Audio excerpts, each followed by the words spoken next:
That's right. Okay, yeah. How good, Ashfaq?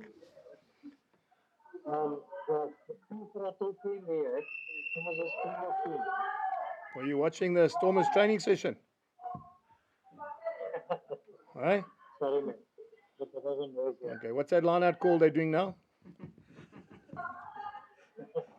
Whatever Connacht said, they are pushing it now and Aaron said two back. Yeah. Yeah, look, I mean, that's an incredible backline we put together now. Yeah, I mean, literally all of them have played for South Africa, and some on the bench have played for South Africa. So, first time we put them together as a combination, but I mean, obviously, I know how talented they are. So, I'm looking forward to seeing how quickly they take before they can click.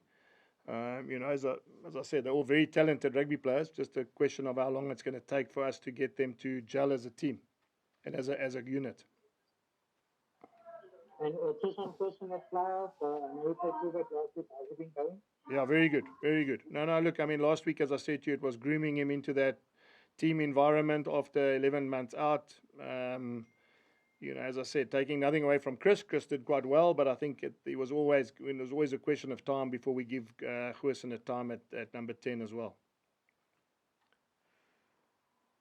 Jake, will you see more more running and less kicking with this backline? I hope so. I hope so, Quibus. Yeah, I mean, when I say that, I mean, they're very talented. I mean, they keep the ball in hand. I mean, you see them at training. When they make line breaks, there's so much support, and it's a nice afternoon game. Well, it's not middle of the night, and it's not raining or anything. So hopefully we'll be able to keep the ball in hand. But again, I mean, part of rugby is also how cleverly you kick, and all of those guys are clever rugby players. Jake, just in terms of he's had a bit of an apprenticeship now, on the bench, but just Francois Klopper, tuck stalwart, big guy, just what has appealed him to you, to sort of like include him for the start of the season, he's sort of like emerged a bit, from the backwaters and stuff, but did he have a good preseason? What impresses you about him? Look, I think his body shape he looks like a Fasco. I asked him the other day. In fact, Gert Smal asked him what makes a good vaskop, and he said like a good boerewors, but a vark in it, So he summed that up quite nicely as well. So he's got, I mean, body shape, athletic ability. He scrums well. He scrums well for a guy who's relatively young in that position as well. I'm talking about in the front row. Props generally get to the middle, late 20s, early 30s before they mature. But he's done well, and he suits the way we want to play. I mean, if we look and see the way that he carries and the way that he gets around the field, his athletic ability is very good as well. So eventually he's got to get a start. So we give him a start this week and see how he does in a really good pack as well. You got Ruan and Walt and obviously Marcel and Marku, two Springboks there. So I'm looking forward to seeing how he sort of mixes with those kind of players as well. Jack, I'm not suggesting that the others aren't like that, but do you sometimes enjoy working with these varsity cup players? Almost like there's a different type of maturity because these guys sort of like went through the motions. They studied, they also worked hard. In an almost professional environment at Tux itself. Do you sort of like enjoy working with those guys that also come through that system? Well, in Japan, when I coached there, every player who joins your club has to have a degree. So generally, how it works is the club recruits from university. And in your first year as a rookie, you're 23 years old with a degree. So I enjoyed that as well because players get stimulated differently. It's not the same old, and they stimulate too because they're obviously intelligent guys with degrees. So, I mean, that's the one area where he's a bit older and wiser. But let's take nothing away. I actually did a chat to the boys the other day. I mean, I think 10 of our forwards are still under 25. I mean, so Grobbies and Ruan Nokia and Ulrich Lowe and him and Mornay Smith and Klopper and Simpiwe and all those guys, they haven't gone past 25 years old, and that's relatively young for a group. And you got Zaki still under 25, David Creel still under 25, Stravino still under 25, Kanan still under 25. So, I've said it many times. I want to coach this team for a long period of time, and I want to see them grow. And when you get guys like a guy like Francois Klopper coming into the group, I mean, if he is where he is now, can you imagine 3 years together with this group of players? How where he can get to? Jake, hoe het julle wys geword wys op die Stormers Connacht gewen het Saterdag? Ek dink wat ons uitgewerk het, Kobus, wat eintlik interessant is, Connacht gee dit nooit weg nie. Jy weet, al was daai game bietjie op die eindtelling bietjie anderste. Ek dink, jy weet, hulle en die eerste game teen Ulster was met 20 minute oor, was dit nog enige span se game. So, jy weet, wat vir ons gewys het is, jy moet nie dink die game gaan net op dit self gebeur nie. En ek verstaan hulle 3-3 gedruk die laaste 10 of 15 minute sonder Bandejakkie, en dis maar, jy weet, 'n groot verlies as jy daai tipe speler van die veld af het. So ja, en ek dink ander feit is, hulle het vir ons 34-7 gewen, dit was die grootste telling teen ons vir die jaar. So, jy weet, ons moet goed speel om teen hulle te wen. Ja, hulle is 'n goeie span. Ek het gelees wat sê hulle coaching staff, jy weet, dis ja, soos ek sê, hulle verwag, hulle het verlede jaar vir ons pak gegee. Ek onthou dit. Ek onthou die omstandighede was anderste en die wind was anderste en die veld was anderste, maar nog steeds. Om ons te wen 34-7 is, maar ek dink ons 'n groter wen as wat ons die eerste week gekry het teen Leinster. En jy het ook onlangs gesê dis die verlede jaar die mees fisieke span teen wie jy By verre. Die mees direkte span wat ons gespeel het. Goed afgerig. Ken vir Andy Friend baie goed ook as by die Brumbies voordat ek aangekom het, so ek ken hom goed. Ja, en ek dink, jy weet, hulle is 'n tipiese Ierse span. Jy weet, hulle gee niks weg nie. Hulle fight tot die einde. Hulle is goed met die bal in 'n kwartgebied en hulle is goed op verdediging. So ja, ek dink ek verwag 'n taai stryd. En hulle was naby in al twee games gewees, al het hulle 2 verloor. Hulle was nie 'n maklike game vir daai 2 spanne nie. Op wat punt jy Connacht speel altyd met hulle voorspelers, dit altyd met sterk voorspelers. Kom jy 2 flanke uit wat na die bal toe speel? Wel, dis een rede. Ek dink ek wil 2 springbokke speel wat bietjie meer ervaring het. As jy my pak kyk, soos ek net nou gesê het, Roan is jonk, Klopper is jonk, Robbies is jonk, Gerard is jonk. Jy weet, dit is niemand se skuld nie, dis wat ek het. En meeste van ons oorseese spelers speel oorsee. Meeste van ons spelers wat daai ouderdomsgroep wat ek soek is by Leicester en daai spanne. Jy weet, Leinster en Leicester en kyk Jason Jenkins en jy kyk vir die Visas en jy kyk vir Sale Sharks en daai manne, almal wat 26, 27 jaar oud is, speel oorsee. So om bietjie ervaring, nie net uitgewys, maar ook ervaring van die Springbokke en die feit dat hulle miskien ten minste bietjie meer fisiek kan wees in daai area van die breakdown, is vir ons en met Elrich Louw daar ook wat terug van die bokke af, gaan vir ons belangrik wees môre. Jake, Yes. Jake, the one guy in that phenomenal backline you've chosen who hasn't played for the Springboks is David Creel. Yep. Not yet. He's done quite nicely with your move of him to number 12, hasn't he? And then if we can just give us an update though on Harold Forster, whether he's fit or available. Yeah, I think David sums up everything that I was saying since I took over the Bulls, is we need to be adaptable. We need to be able to play different positions. David's now played wing, fullback and 12. The one thing that we're very big on in the Bulls is work ethic and intelligence, rugby intelligence. He has both of those. Work rate on the field is incredible. I think he ran the most meters by any player since we've been together in the last game that he played. It was in the Sharks game. In the Lions game. And that again sums it up. We've been looking at stats, for argument's sake, Hugo Keenan, the fullback for Leinster, he's run over almost 8 kilometers, and David got almost that same stat at 12. So, yeah, I repeat myself. I think he does a job of what we need. Incredible work rate, great rugby intelligence, got unbelievable skills, and he's been a great bonus for us in that backline. In terms of Harold, and I've got obviously some other inside centers that will be coming back. So we got Baron Smith as well, who's joined us. Probably still needs to just learn the way we want to play. But Harold, I think he's ready to go. He's probably just not running fit yet. I'm talking about for 80 minutes.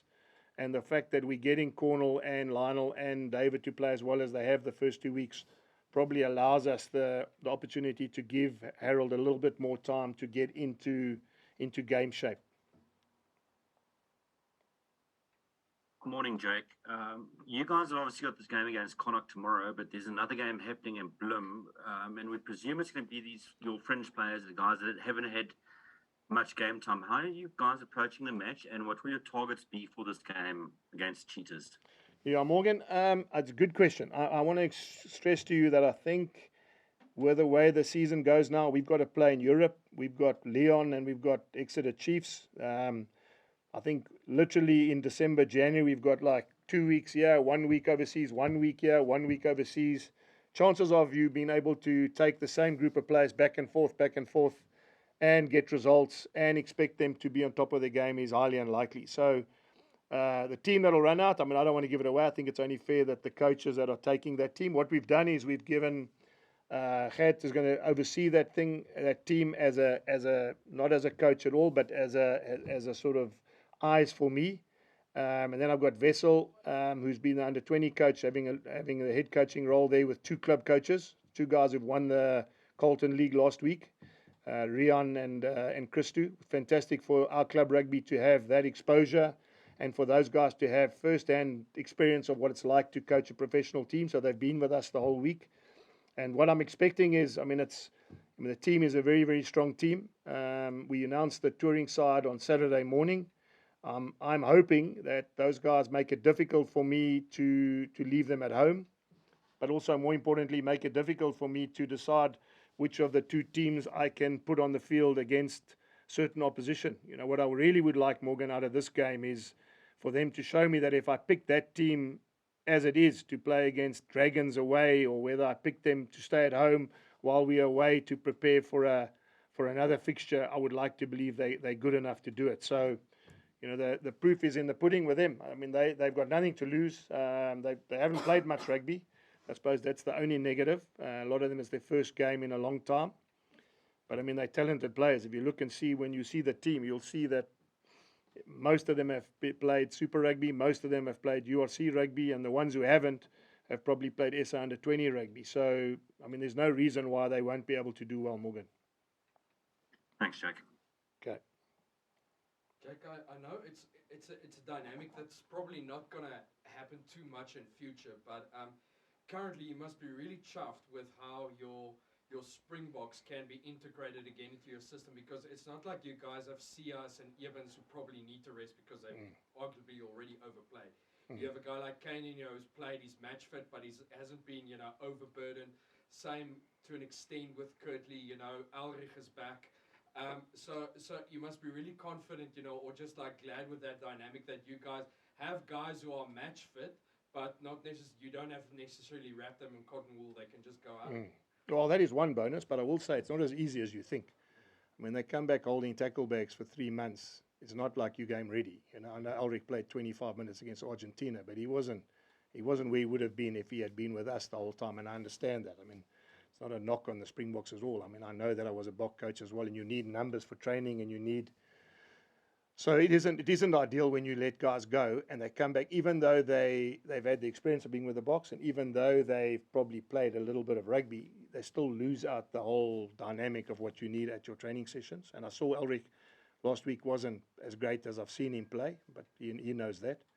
And then we got this November tour where they're going to take an SAA side. So there's a lot of, so to answer your question, we probably haven't been in that situation, but we will be in that situation. I think that's probably one thing I've also worked out, is that once they take an extended squad and they take an SAA side, then guys like Sabu Nkosi, guys like Ruan Nokia, guys like Ulrich Lowe, maybe Marcel Coetzee all come into reckoning again, and then we're going to have to box clever. So that's why this Free State game is important for me, and also it's important for me to see what other combinations I have, because if in November, I think they play England outside the test window, and they take, I don't know how many they're going to take, but if they take certain of our players, then we've got to be able to move Simelane to fullback or David Creel to wing, or whatever the story is. So it is nice, but I mean, I foresee that it's not going to always be as lucky for us, especially if we keep winning and we keep doing well with these junior players.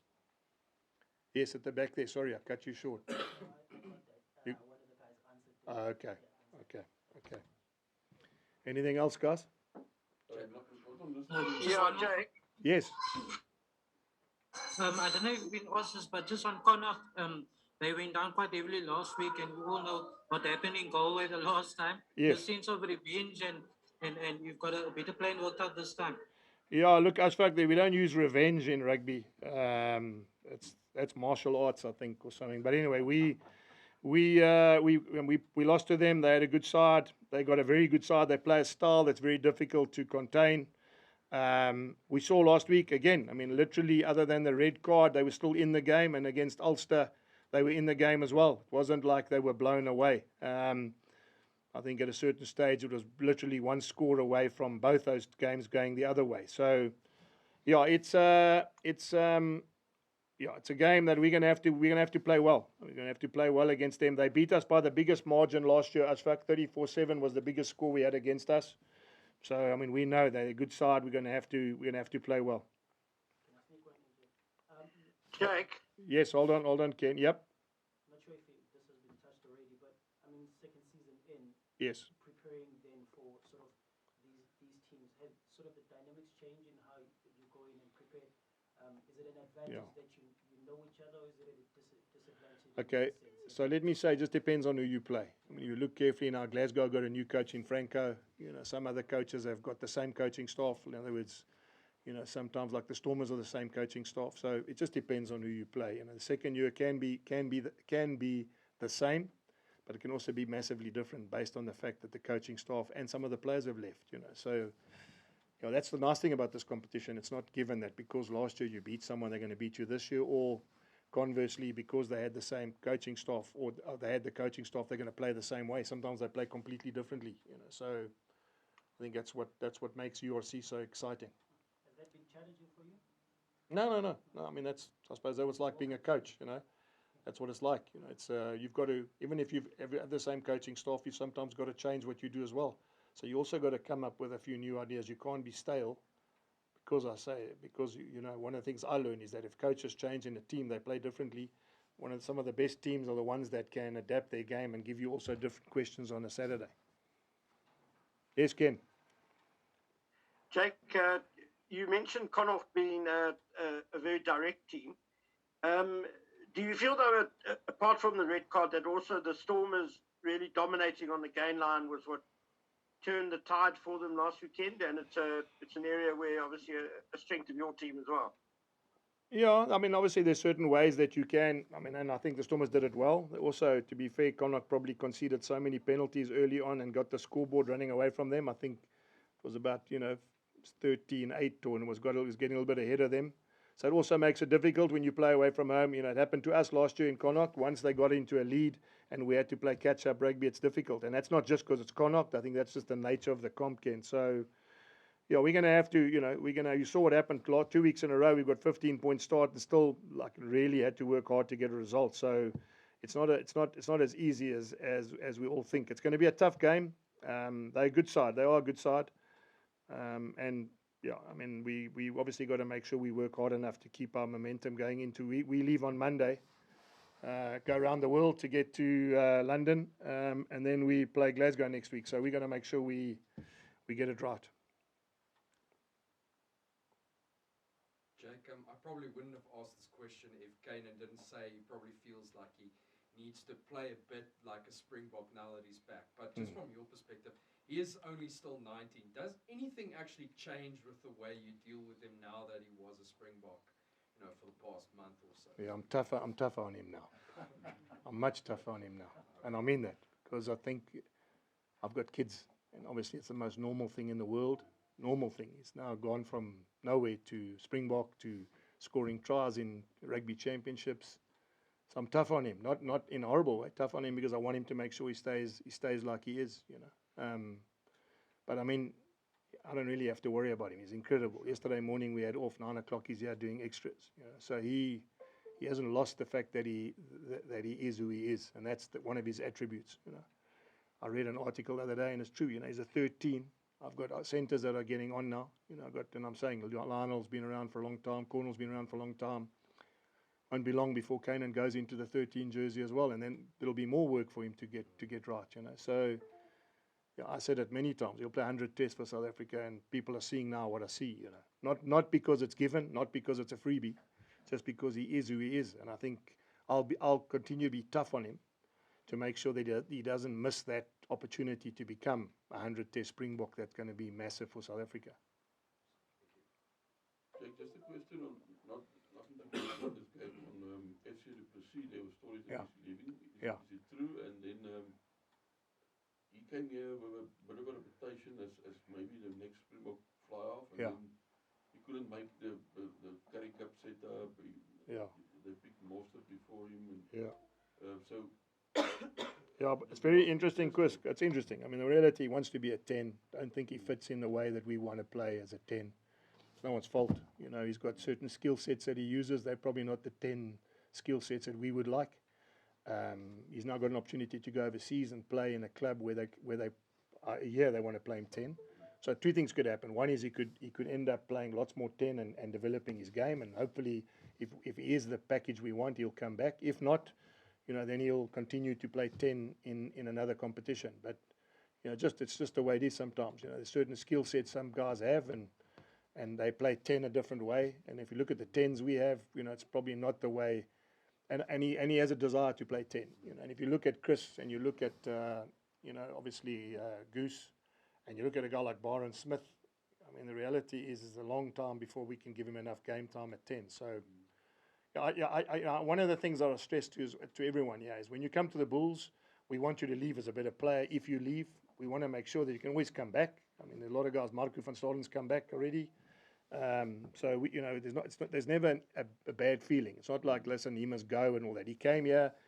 We obviously had a plan for him. We got to be honest with him. That plan's probably not going to come as quickly as he would like it to have come.